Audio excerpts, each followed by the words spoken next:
You know what's crazy? The quieter you are, the more it bothers them. Think about that for a second. You'd think calm would be safe. You'd think stillness would make you invisible to toxic people. You'd think that if you just stayed quiet, stayed composed, stayed in your lane, they'd leave you alone. They don't. They come harder. They get louder. They push in ways that make absolutely no sense if all you did was sit there and be calm. And you felt it. You stayed cool in an argument, and they escalated instead of de-escalating. You didn't react, and somehow that made them angrier.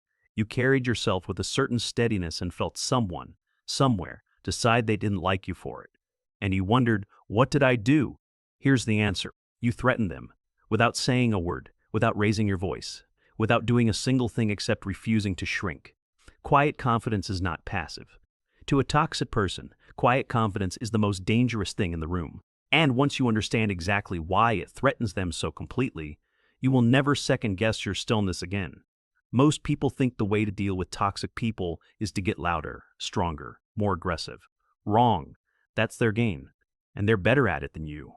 By the end of this video, you're going to understand exactly which parts of your quiet confidence make toxic people lose their composure. You'll know why it works, and you'll know how to use it on purpose. I'm going to walk you through 5 specific reasons why toxic people hate quiet confidence, from the first thing they notice about you all the way to the quality that completely dismantles their power. Stay until number 5, because that one doesn't just neutralize them, it ends the game entirely. I used to think I needed to match their energy to survive it, that I had to get loud to be heard, that I had to fight to be respected. And every time I did that, every time I stepped into their arena and played by their rules, I came out worse, more drained, more confused, less like myself. It wasn't until I stopped engaging on their terms that everything shifted. Not because I got tougher, because I got quieter. And I watched in real time as the quietness did things to toxic people that shouting never could. So today I'm breaking down exactly what it is about that quietness that they cannot stand. Because once you know why it works, you'll stop apologizing for having it. Reason number 1, it doesn't take the bait. Every toxic person operates on the same basic fuel, your reaction, your emotions shilling up on your face, in your voice, in your body. The flush of anger, the tremor of hurt, the stumble of confusion. These are not just side effects of their behavior. They are the point of it. A reaction is proof of control. And here's what's really happening. Quiet confidence doesn't give them that proof. Ever. Picture this. They say something calculated to sting, a dismissive comment, a dig wrapped in a joke, a question designed to make you feel small. And instead of flinching, instead of going red or going quiet or going defensive, you just look at them, steady, unbothered. But the comment slid off you before it even landed, and watch what happens to them in that moment. They repeat themselves, or they escalate, or they push harder in the exact same direction, trying to finally get the reaction the first attempt didn't produce. And each attempt that fails makes them look more unstable, while you haven't moved an inch. Here's what's really happening in their head.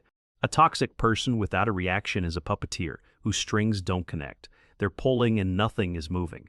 And that experience of exerting effort and getting nothing back is genuinely terrifying to them, because control is the only language they know. The moment it stops working, they don't have a backup plan. They just have more volume.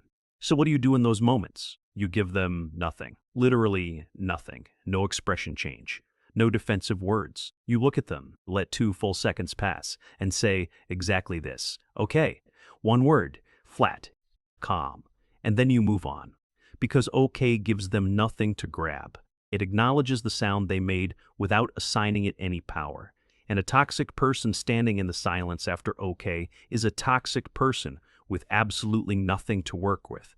And here's where it gets interesting. Because reason number 2 targets something even deeper than their need for your reaction. It targets their need for your permission.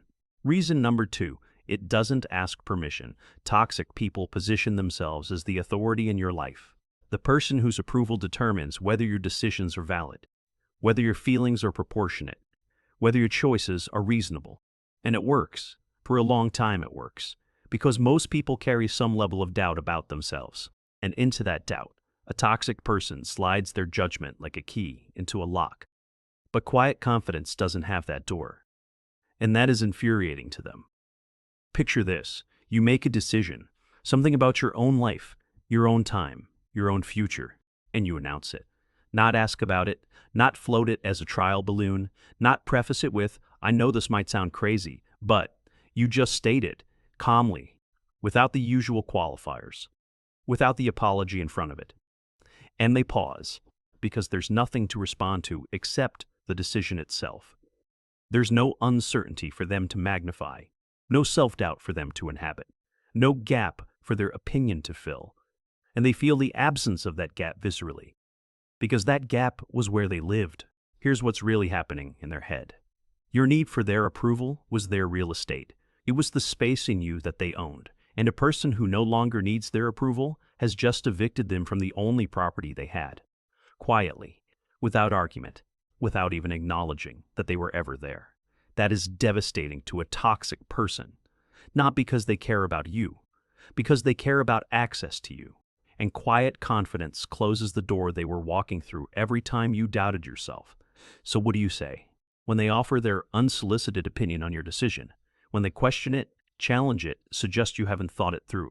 Say exactly this: I've made my decision. I'm not looking for feedback on it. No sharpness, no defensiveness. Just a clear statement that the feedback window isn't open. Because you do not need their blessing to live your life. And the moment you stop behaving like you do, their entire position in the dynamic dissolves. Boom. But that's nothing compared to reason number 3. Because number 3 involves no words at all. Reason number 3, it doesn't fill the silence. We talked in a previous video about how toxic people use silence as a weapon. The strategic pause, the deliberate withdrawal of warmth, the cold shoulder designed to make you crack under the pressure of the empty space. And for a long time it worked. Because most people are deeply uncomfortable with silence in a tense relationship. Their anxiety fills it automatically. With apologies, with explanations, with questions, with anything that makes the silence stop. But here's what's really happening when you have quiet confidence. You don't fill it. You sit in the silence and you are fine. Not performing fine, actually fine. And that is absolutely maddening to a person whose primary weapon just fired blanks. Picture this. They go cold. They stop responding. They create that deliberate, pointed absence that used to make you reach out immediately just to make the discomfort stop. And this time, you don't reach out. You go about your day. You fill your time with your own life. And the silence that was supposed to be a punishment for you becomes a silence that they are now sitting in alone, waiting for the response that isn't coming. And the wait is excruciating for them in a way they never anticipated, because they built this weapon for someone who couldn't tolerate absence. And you just showed them you can. Here's the crazy part. The silence was always more uncomfortable for them than for you. They just needed you to believe the opposite. Because a toxic person who uses silence as a weapon is someone who is desperate for a reaction. Desperation and silence don't coexist easily. They created a weapon that required your panic to function. And the moment you took the panic away, the weapon turned around. So what do? Let it be quiet. Give it 48 hours. Go live your life with genuine fullness, not performatively, not to prove a point, but because your life exists independently of their mood, and if they eventually break the silence themselves, respond warmly and briefly with exactly this: I've been good. What's up? Light. Unbothered, like the silence cost you nothing, because it didn't, and they need to know that. And here's where it gets interesting. Because reason number 4 is the one that happens in public, and it's the one that costs them the most. Reason number 4. It makes them the loudest thing in the room. This is the reason that toxic people hate quiet confidence most visibly, most publicly. Because this one doesn't just threaten their control over you. It threatens their image in front of everyone else. Here's how it works. When a toxic person escalates against someone who is calm, the contrast is brutal. You don't have to say a word against them. You don't have to make a case. You don't have to expose a single thing. Your stillness does it for you. Because when someone is loud, erratic, pushing and maneuvering, and the person they're targeting is steady, composed, and unaffected, the room doesn't see a conflict.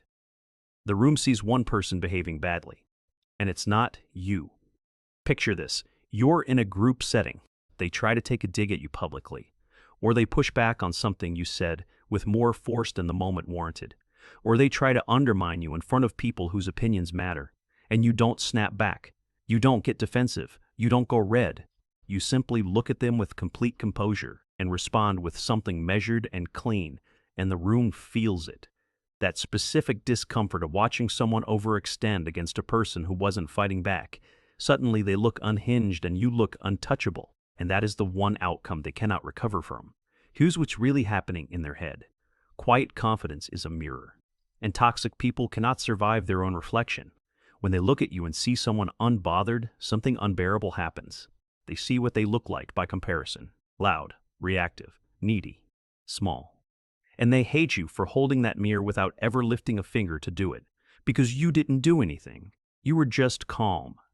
And calm in the presence of someone toxic is the loudest statement you can make. So what do you do in those public moments? You stay exactly where you are, composed, warm with the room, and if you need to respond to whatever they've thrown at you, say exactly this: "That's an interesting take," and leave it there.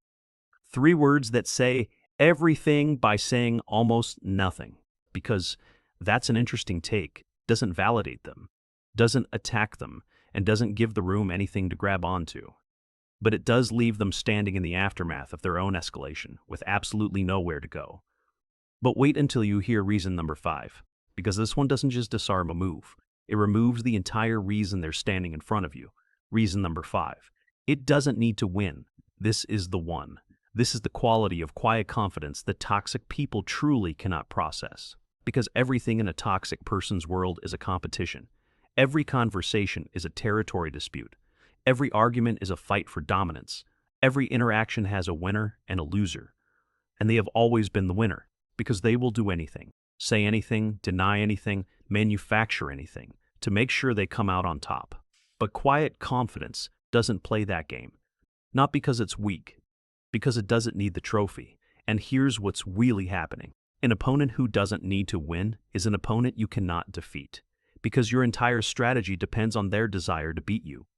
Remove that desire, and the strategy has no target. Picture this. You're in an argument with a toxic person. It's been going in circles. They've brought up unrelated things. They've shifted the goalposts. They've said things designed to bait you into proving yourself. And at some point, you simply stop. Not because you give up, not because they won. Because you look at the situation clearly and you think, I don't need to be right here. I know what's true. I don't need them to confirm it. And you say something like, we're not going to agree on this. That's okay. And you walk away, clean, calm. Not because they convinced you, because you chose to exit. Here's the crazy part. That moment, the moment you walk away without needing the win, is the most destabilizing thing you can do to a toxic person, because they were prepared for a fight. They had moves ready. They had rebuttals lined up. They were going to outlast you. And then you took your pieces off the board, not in defeat, in complete indifference to the outcome. And they are left standing in front of a game that no longer has an opponent, alone with their need to dominate someone who simply didn't need to be dominated. Here's what's really happening in their head. The fight was never about the argument. It was about power. They needed to win to prove that they have authority over your reality. A person who exits without needing the verdict has just proven the opposite, that their authority never existed, that it was always borrowed from your willingness to participate. And the second you stopped participating, the authority disappeared, like it was never real, because it wasn't. So what do you say? When the argument has gone circular and you feel the pull to keep fighting just to be heard, stop, take one breath, and say exactly this: we see this differently.